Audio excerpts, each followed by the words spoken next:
One of the things that the Trump administration is doing that is really brilliant is this issue of self-deportation. And they're putting ads out there and they're explaining to people, if you self-deport, you will have an opportunity to try and get back into the country legally after a period, I think it's 10 years or so, if you've come here illegally. Now, if we catch you and we deport you, typically it's a lifetime ban, typically. So we want to encourage you to leave on your own accord right now, and we'll even help you out a little bit more. We'll give you another $1,000. Now you might say, boy, that's a waste of money. Actually, it's not. It's cost effective. Going through the process of deporting people is much more expensive. I think I read somewhere that on average it's about $17,000 a person, whereas this method is about $4,000 or $4,500. So obviously it's much more cost effective. And it involves not just less resources, but less manpower in terms of resources too. And some of this is actually taking place, which is a good thing. So let's check this out. ABC News.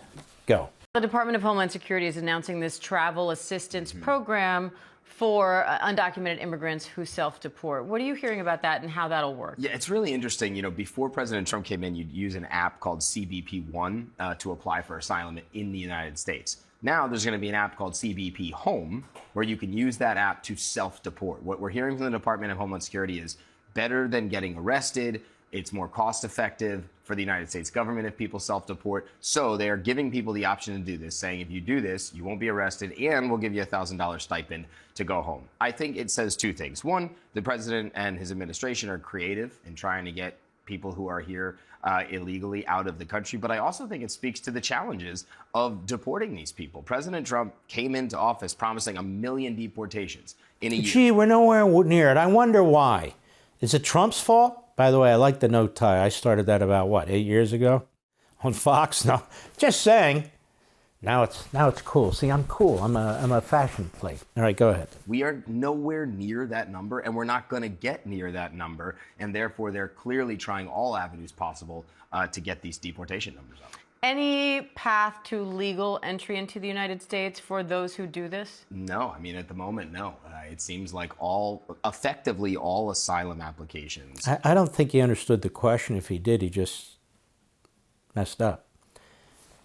One of the advantages to the illegal immigrant in this program or self-deportation period is that if you're not caught and forced out by the government, but you leave, you can get back in line after a period of time. As I said, I think it's 10 years in most cases. It may be a little less in other cases.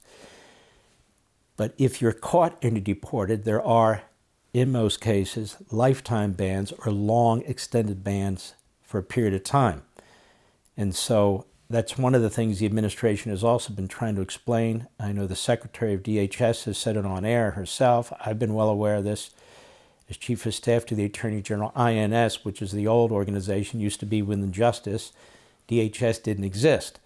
So if you self-deport, you usually have a shot over time to get in line and try and come back. If you don't, and you're arrested and you're deported, you don't.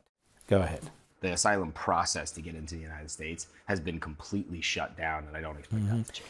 But that's not what she's talking about. But that's okay. I've straightened it out for him. For all this and much more, sign up for Levin TV.